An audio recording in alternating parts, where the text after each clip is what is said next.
बिस्मिल्लाहिर्रहमानिर्रहीम। अस्सलाम वालेकुम नाज़रीन, आप यूट्यूब चैनल देख रहे हैं। मैं इमरान खान हूँ।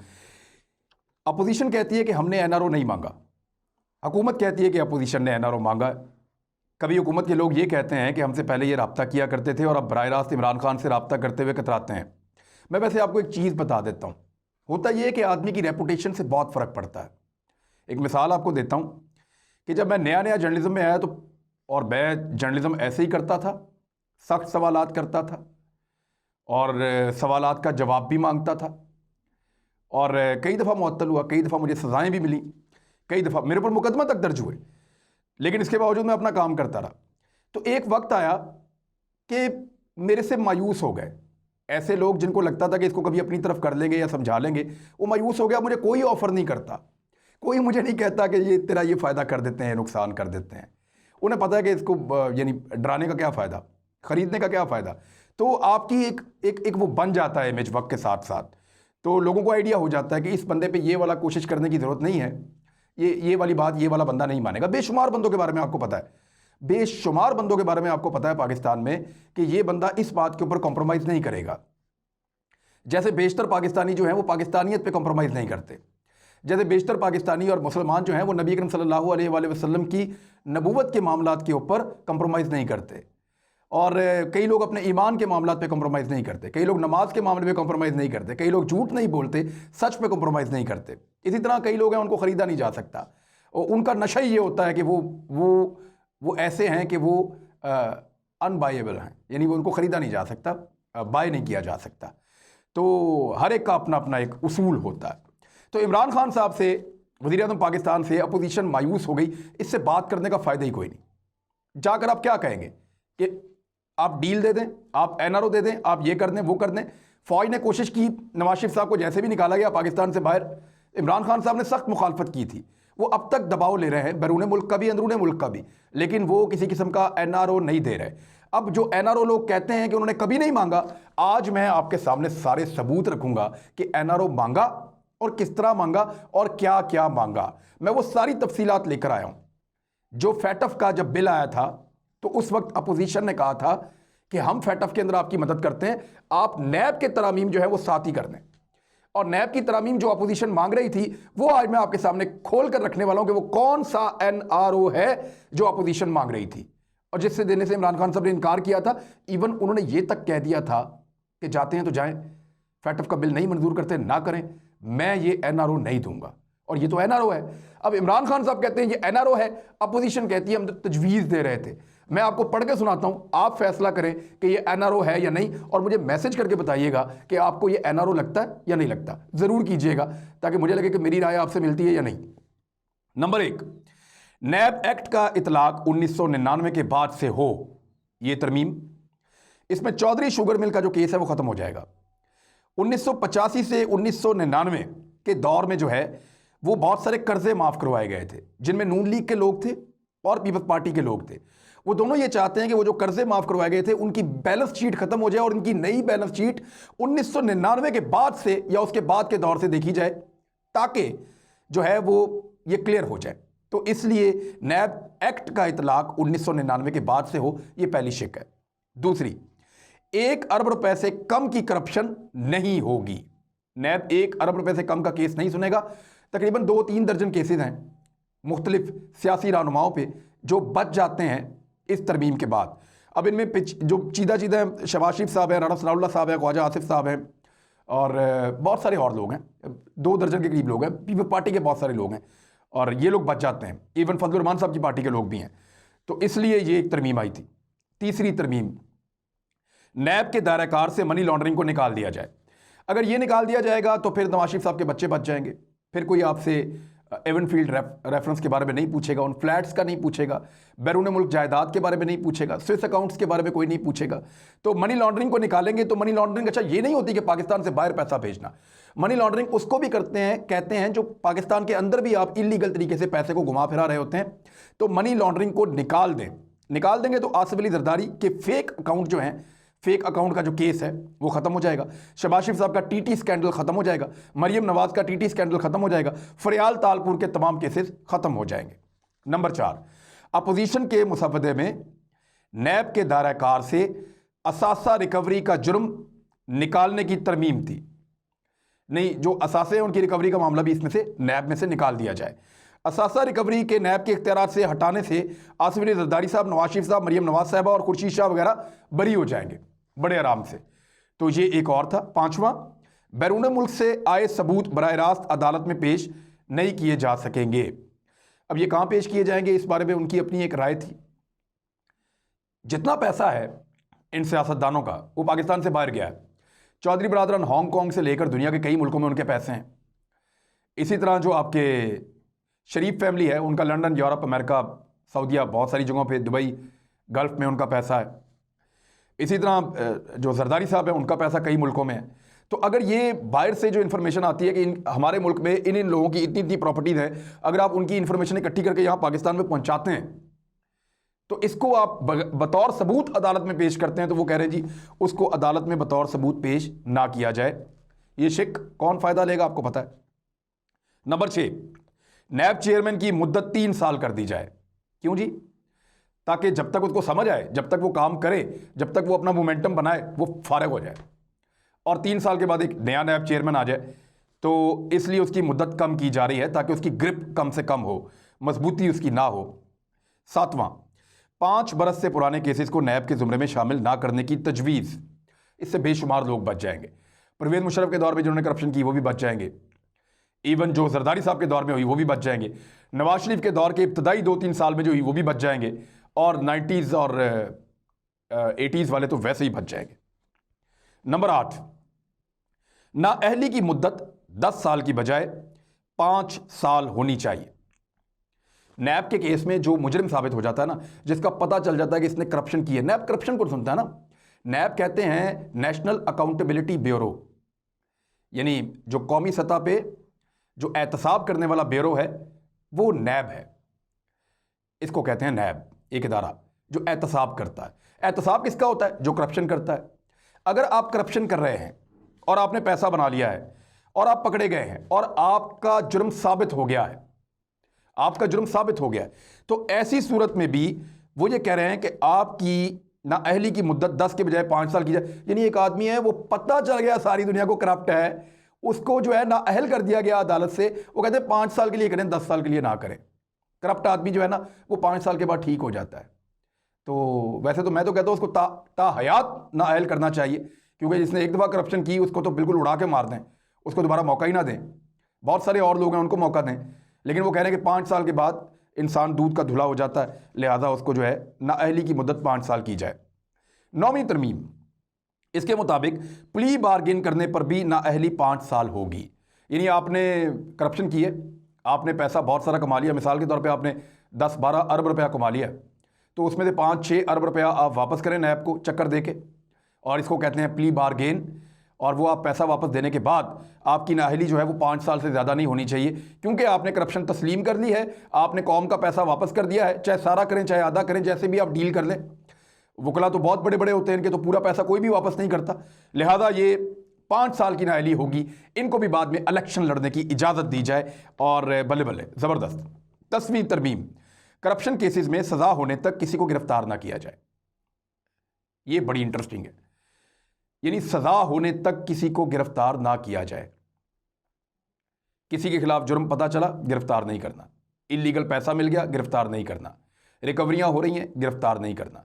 सबूत मिल रहे हैं, गिरफ्तार नहीं करना। वो बंदा भाग रहा है, गिरफ्तार नहीं करना। वो बंदा कोऑपरेट नहीं कर रहा, गिरफ्तार नहीं कर रहा। वो समन भेजने के बावजूद वो आ ही नहीं रहा, बात ही नहीं सुन रहा, गिरफ्तार नहीं करना। तो ये सियासतदानों को तो फिर कभी भी नहीं सुना जा सकेगा। नैब के लोग हर दफा जाके कह देंगे जनाब वो कोऑपरेट नहीं कर रहे, आ ही नहीं रहे, तो ना सजा होगी, ना केस चलेगा, ना गिरफ्तारी होगी। ये तो इनका मौज लग जाएगी इनकी। तो वो कह रहे हैं जी गिरफ्तार ही नहीं करना, तो इसका मतलब है कोई भी गिरफ्तार ना किया जाए। नंबर 11, चेयरमैन नैब किसी वारंट गिरफ्तारी किसी के भी जारी नहीं कर सकेंगे। उनसे ये इख्तियार वापस ले लिया जा रहा है कि वो वारंट गिरफ्तारी जारी नहीं कर सकते। वो गिरफ्तार करने का इख्तियार अगर उनके पास जो उनके पास मौजूद है कानून के मुताबिक, नैब के कानून के मुताबिक, वो भी उनसे वापस ले लिया जाए। चेयरमैन नैब की मुद्दत 3 साल और उसमें नाकाबिले तौसी, यानी चेयरमैन नैब अगर बहुत अच्छा काम कर रहा है और उस वक्त ये लगता है कि इसको तौसी मिलनी चाहिए, तो तौसी नहीं मिलेगी, वो चेयरमैन नैब फारग हो जाएगा। नया बंदा आएगा, नए के साथ नए मामला तय किए जाएंगे। तो ये हो गई जी आपकी 12 तरामीम जो मैंने आपको बताई। आप खुद फैसला कीजिएगा कि ये तरामीम जो हैं ये ठीक है या एनआरओ है। 13वीं तरमीम, बेनामीदार कानून से अहलिया और बच्चों को बाहर निकाल दिया जाएगा। है ना इंटरेस्टिंग। यानी अगर आपने अपनी बीवी और बच्चों के नाम पे बेशुमार जायदादें बनाई हुई हैं तो वो केस नहीं चल सकता। आप अगर वजीर आज़म हैं, वजीर आला हैं, वजीर हैं, ब्यूरोक्रेट हैं, कुछ भी हैं, आपने बेशुमार पैसा बनाया लेकिन वो आपने अपने नाम पे नहीं बनाया, अपने बीवी बच्चों रिश्तेदारों के नाम पे बनाया, तो वो बेनामीदार का जो कानून है उससे अहलिया और बच्चों को बाहर निकाल दिया जाएगा। मौज ही मौज। और इस तरमीम में शहबाज शरीफ साहब, आसिफ जरदारी और फजलुर रहमान के ख़ानदान के अफराद महफूज हो जाते हैं। 14वीं तरमीम, नैब कोर्ट के फैसले और हाई कोर्ट में अपील के फैसले पर भी नाअहल ना किया जाए। यानी अगर एक बंदे को सजा हो गई है नैब की अदालत में, नाअहल नहीं होगा। बेशक सजा हो गई है, नैब ने सजा दे दी, बंदा जेल चला गया, फिर भी वो इलेक्शन लड़ सकता है। करप्शन साबित हो गई, फिर भी इलेक्शन लड़ सकता है। वो हाई कोर्ट में अपील करेगा, हाई कोर्ट में भी उसकी करप्शन साबित हो गई और उसको सजा हो गई, उसकी सजा को बरकरार रखा गया, फिर भी वो इलेक्शन लड़ सकता है, नाअहल नहीं है। हत्ता कि जब तक वो सुप्रीम कोर्ट में अपनी आखिरी अपील करके वहां से भी मुजरिम साबित होके उसका जुर्म साबित ना हो जाए, तब तक वो नाअहल नहीं होगा। ये क्या है, किसके लिए? सुप्रीम कोर्ट में किसकी अपील बाकी है? नवाज शरीफ की। किसकी बाकी है? मरियम नवाज की। किसकी बाकी है? सबकी बाकी है। सुप्रीम कोर्ट में अपनी अपील को आप लटकाई जाएं, मामला को प्रोलॉन्ग करी जाएं और जितने मर्जी आप इलेक्शन लड़ें। यहां तो आप 10 साल केस आगे ले जा सकते हैं। तो ये एक और रास्ता निकाला गया था अपनी सियासत को बचाने के लिए। 15वां, सजा होने तक किसी को गिरफ्तार ना करने की तजवीज़। ये भी एक, मैंने आपको पहले भी एक जगह पे आई थी, मैंने आपको बताया था। 16वां जो तरमीम का नुक्ता है वो ये है कि जानबूझकर दिवालिया करार देने वालों को भी नैब कानून से बाहर निकाल दिया जाए।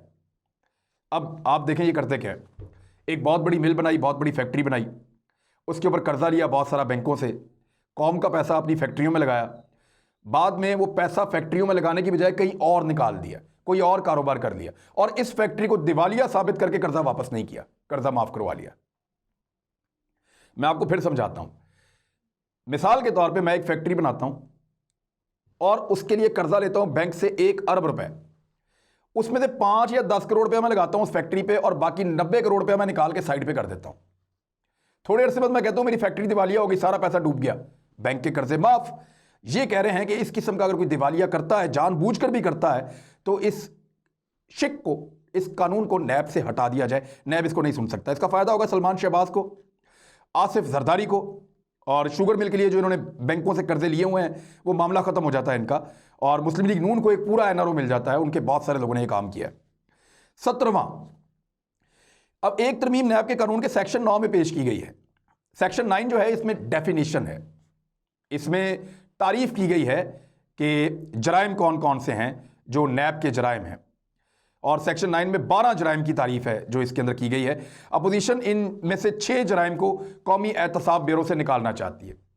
6 बड़े मेन जराइम हैं जिनको कौमी एहतसाब ब्यूरो से निकालना चाहती है और वो ये चाहती है कि इस ऑर्डिनेंस से वो निकल जाए। 18वां, एक तरमीम के जरिए अपोजिशन विसल ब्लोइंग की शिक को खत्म करना चाहती थी, यानी जो वादा माफ गवाह बनते हैं उनका दरवाजा हमेशा के लिए बंद किया जाए। मिसाल के तौर पे बहुत ताकतवर लोग हैं, जब कोई इनके साथ बंदा गिरफ्तार होता है वो ये कहता है कि जनाब मैं आपको बता, क्योंकि अपने नाम पे तो कारोबार करते नहीं है, दूसरे लोगों के नाम पे करते हैं, तो वो जब लोग पकड़े जाते हैं तो बताते हैं जनाब मेरे पास तो 1 रुपया नहीं आया, मैं तो इनकी फैक्ट्री में मुलाजिम था, मैं तो स्वीपर था, चपड़ासी था, मैं तो वहां पर दरवाजा खोलता और बंद करता था, या मैं सिक्योरिटी गार्ड या ड्राइवर था, मेरे पास तो कुछ भी नहीं आया, सारे पैसे तो ये कमा के ले गए, मेरे अकाउंटों को इन्होंने इस्तेमाल किया, मेरा तो सिर्फ नाम इस्तेमाल किया गया है, मुझे बतौर करैक्टर खड़ा किया गया, मुझे कुछ नहीं मिला। तो इस तरह के जो लोग हैं वो वादा माफ गवाह बन जाते हैं। तो ऐसे वादा माफ गवाहों का जो है मामला भी खत्म किया जाए ताकि पकड़ने के सारे रास्ते बंद। इसका फायदा भी शहबाज शरीफ साहब को, उनकी फैमिली को बहुत ज्यादा होना था, जरदारी साहब और उनकी फैमिली को भी होना था। इन दोनों के खिलाफ वादा माफ गवाह मौजूद हैं और नवाज शरीफ साहब एज वेल। 19वां नुक्ता, टैक्स ड्यूटियों और महसूलात के मामलात नैब के दायरा कार में नहीं आएंगे। यानी जो लोग टैक्स एविजन करते हैं, ये नैब में भी आता है, टैक्स एविजन करते हैं, टैक्स चोरी करते हैं, मालूमात को छुपाते हैं, असासे छुपाते, ये लोग जो हैं वो अब नैब के ज़ुमरे में नहीं आएंगे, ये लोग आएंगे दूसरे इदारों के ज़ुमरे में। तो नैब से अपने आप को बचाने के लिए ये एक और कोशिश। नंबर 20वीं तरमीम, नैब किसी गुमनाम शिकायत पर कार्रवाई नहीं करेगा। ये देखें, गुंडागर्दी चेक करें आप, मुझे पता होना चाहिए कि मेरे खिलाफ कौन बोल रहा है, ताकि मैं उसका मुंह बंद करूं जाके। यानी एक कमज़ोर आदमी है, वो एक ताकतवर आदमी के बारे में उसको बहुत सारी इंफॉर्मेशन मिल गई है या उसने हासिल कर ली है, या आपकी फैक्ट्री के अंदर आप 2 नंबरी कर रहे हैं और आपकी फैक्ट्री के अंदर एक काम करने वाले गरीब मजदूर को ये दर्द जागा है कि ये बिजली भी चोरी करता है, ये गैस भी चोरी करता है, ये फैक्ट्री के अंदर डाका भी डालता है और ये हुकूमत को भी लूट रहा है, आवाम को भी लूट रहा है, मेरे मुल्क का नुकसान हो रहा है। तो वो बंदा चुप करके वो सारे सबूतों की फाइल इकट्ठी करके नैब के दफ्तर भिजवा देता है, जो सबसे बड़ा। और नैब को बहुत सारे सबूत ऐसे ही मिलते हैं, ऐसे ही गुमनाम हीरोज होते हैं जो फाइलें भेज देते हैं, बाद में चेक करते हैं, पता चलता है कि बिल्कुल यही तो वो रास्ता था जहां से करप्शन पकड़ी गई है। तो वो ये कह रहे हैं कि किसी गुमनाम शिकायत के ऊपर कार्रवाई नहीं होगी। यानी ये जो डॉक्यूमेंट भेजे जाएंगे, पता होना चाहिए कि किसने भेजे हैं, कहां से हैं, सोर्स बताना पड़ेगा। सोर्स बेचारे फिर सड़कों पे ही मरेंगे या बेचारे मजबूर हो जाएंगे, और इसकी वजह से सोर्सेज जो हैं वो अपनी इंफॉर्मेशन देना बंद कर देंगे। यानी नैब के लिए इंफॉर्मेशन का एक बहुत बड़ा दरवाजा बंद है। 21वां तरमीम जो है नुक्ता, नैब किसी इश्तिहारी के खिलाफ गैर मौजूदगी में कार्रवाई नहीं करेगा। ये तो कमाल हो गया। डार साहब इश्तिहारी, मियां नवाज शरीफ के दोनों बच्चे इश्तिहारी, शहबाज शरीफ के एक बच्चा दामाद इश्तिहारी, फैमिली के दीगर लोग इश्तिहारी, वाइफ इश्तिहारी, और नवाज शरीफ साहब खुद भी इश्तिहारी मफरूर। तो जब तक वो वापस नहीं आते, जब तक दिल करे रहें बरतानिया में, 10 साल 20 साल 25 साल, इक़्तिदार में आएंगे तो वापस आ जाएंगे, तब जाके यहाँ लाहौर एयरपोर्ट के ऊपर पाकिस्तान का मीडिया और कारकुन और लोग उनको रिसीव करने भी जाएंगे बड़ी इज्जत और एहतराम के साथ। तो ये तब तक उनके खिलाफ कोई कार्रवाई नहीं हो सकेगी जब तक कि वो इश्तिहारी खुद आकर पेश नहीं हो जाते, तो उनकी गैर मौजूदगी में नहीं हो पाएगा। 22वां नुक्ता, आमदन से ज़्यादा असासाजात के अल्फाज को ख़त्म कर दिया जाए। यानी मेरी आमदन है महीने की 1 करोड़ रुपए और मेरे पास अचानक जो प्रॉपर्टी आती है वो है 40 करोड़ रुपए की, तो मुझे बताना पड़ेगा ना कि ये 40 करोड़ की प्रॉपर्टी मैंने कैसे बनाई।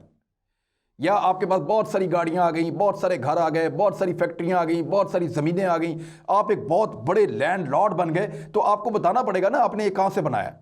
तो ये जो आमदन से ज़ायद असासे वाला मामला, इसी में सारे सियासतदान फंसते हैं और यही इनकी दुखती रग है। इनको लोग तोहफों में चीज़ें देते हैं, रिश्वत में चीज़ें देते हैं, वो चीज़ें ये कहते हैं जी हमारे दोस्तों ने हमें दी, हम क्यों इसका जवाब दें। लेकिन वो चीज़ें कुछ ना कुछ काम करने के एवज़ मिलती हैं, कोई ना कोई खिदमात सर अंजाम देने के एवज़ मिलती हैं। और दुनिया में तो ये भी रूल है कि आप कितनी मालियत का तोहफा ले सकते हैं और इससे ज़्यादा मालियत का तोहफा आप कबूल नहीं कर सकते। उसूल होते हैं कुछ दुनिया में, हमारे तो यहाँ पे उसूल भी कोई नहीं है। बार एक सहाफ़ी के लिए मैं आपको बता देता हूँ, एक सहाफ़ी जो है वो उतनी मालियत का तोहफा ले सकता है जितनी उसकी एक दिन की इनकम है। अगर एक सहाफ़ी की एक दिन की इनकम 50,000 रुपये है या 5,000 रुपये है या 2,000 रुपये है, तो वो उतनी मालियत का तोहफा कबूल कर सकता है, उससे ज़्यादा नहीं कर सकता। ये उसूल है। अच्छा, अब ये आमदन से ज़्यादा असासों का जो मामला है वो इसको हज़फ किया जाए, और एक और शर्त जो 23वीं रखी है कि असासे की मालियत का तयन उसकी ख़रीदारी के वक्त से होगा। यानी आप इसकी ख़रीदारी शो कर दें आज से 20 साल पहले और कह दें जी बहुत सस्ता था उस वक्त, मैंने बहुत कम पैसों में लिया है, तो ये भी एक चक्कर चलाया गया है। 24वां नुक्ता, नैब इंक्वायरी को 6 माह में मुकम्मल करेगा। वो तब्दील कर दिया इन्होंने, वो पहले 3 माह में था, 6 माह में मुकम्मल करेगा। और अदालत 30 दिन के बजाय 6 माह में लंबा कर रहे हैं, दूर लेकर जा रहे हैं। यानी 6 माह में इंक्वायरी, 6 माह में नैब की अदालत फैसला करेगी, फिर अगली अदालत वहाँ पे 6 माह, फिर अगली अदालत वहाँ पे 6 माह, फिर उसके बाद सुप्रीम कोर्ट के अंदर अपीलें, वहाँ पे 6-6 8-8 माह। तो इसका मतलब है वो ये चाहते हैं कि 5 साल का अगर किसी दौरे हुकूमत में बाकी एहतसाब शुरू हो जाए तो 5 साल हम आराम से गुजारने अदालती चक्रों के अंदर, ना हमारी ना अहली हो, ना हम पकड़े जाएं, ना हमारे खिलाफ कोई कार्रवाई हो सके। तो 6 माह में मुकम्मल करेगा और अदालत 30 दिन के बजाय 6 माह के अंदर फैसला करेगी। 25वां नुक्ता, चेयरमैन नैब सालाना रिपोर्ट पार्लियामेंट को पेश करेंगे। तो एक आज़ाद इदारा तो ना रहा ना, फिर तो ये पार्लियामेंट को पेश करेगा, पार्लियामेंट इन पर सवाल उठाएगी और इनको जो है वहाँ पे जलील भी करेगी, रुसवा भी करेगी। तो बस ठीक है, पार्लियामेंट के अंदर तो हर तरह की चीज़ होती है। और उसके बाद जो है, और पार्लियामेंट में आप जो भी बोलते हैं खड़े होकर, वो किसी अदालत में भी चैलेंज नहीं होता। तो ये हो गया जी 25 और 26वां और आखिरी नुक्ता जो मैंने अपने सोर्सेज से हासिल किया, और ये थोड़े दिन पहले बताया भी था शिबली फराज ने, कि किसी भी मेंबर पार्लियामेंट की गिरफ्तारी का फैसला, चाहे कौमी असम्बली का मेंबर है चाहे सूबाई असम्बली का मेंबर है, उसकी गिरफ्तारी का फैसला जो है कोई भी नहीं कर सकेगा। उसकी गिरफ्तारी तब तक नहीं होगी जब तक कि उस पार्लियामेंट की एक कमेटी ये फैसला नहीं कर देती, और इस कमेटी के अंदर जो नुमाइंदगी है वो अपोजिशन की और हुकूमत की बराबर बराबर होगी। मिसाल के तौर पे 4 बंदों की कमेटी है, 2 बंदे हुकूमत के, 2 बंदे अपोजिशन के। अपोजिशन का बंदा गिरफ्तारी के लिए आएगा तो अपोजिशन के दोनों बंदे कह देंगे नहीं नहीं, इसको गिरफ्तार नहीं करना, बात खत्म, कभी भी गिरफ्तार नहीं होगा। हुकूमत का बंदा गिरफ्तारी के लिए आएगा तो हुकूमत के 2 बंदे कहेंगे नहीं नहीं इसको कभी भी गिरफ्तार नहीं करना, बात खत्म, वो भी कभी गिरफ्तार नहीं होगा। लिहाजा गिरफ्तारी का फैसला पार्लिमानी कमेटी करेगी, अपोजिशन और हुकूमत की तादाद उस कमेटी के अंदर बराबर बराबर होगी। आप फैसला करें कि ये क्या है, ये नैब को तब्दील कर रहे हैं या नैब को ख़त्म कर रहे हैं। ये 25-26 नुकात जो मैंने आपके सामने रखे हैं, ये मैंने बड़ी मेहनत से मुख्तलिफ जगहों से इकट्ठे किए हैं, सोर्सेज से सारी इंफॉर्मेशन ली है, ये और क्या क्या चाहते थे। मजीद चीज़ें भी आपको मैं बताऊंगा इनका प्लान क्या है, लेकिन इसको अब एनआरओ कहेंगे आप या इसको ठीक तरामीम आप कहेंगे, इसका फैसला मैं आप पे छोड़ता हूं। मैं इस पे कोई तज्जिया नहीं दे रहा कि ये क्या है, लेकिन आप मुझे बताएं कि क्या अपोजिशन ने वाकई ये एनआरओ मांगा था, इमरान खान साहब ठीक कह रहे हैं, या ये एनआरओ नहीं है, ये बिल्कुल ठीक है, वो तरमीम करना चाह रहे हैं जैसे कानून के अंदर होती है। अब तक के लिए इतना ही, अपना ख्याल रखिएगा, अपने इस चैनल का भी। अल्लाह हाफिज़।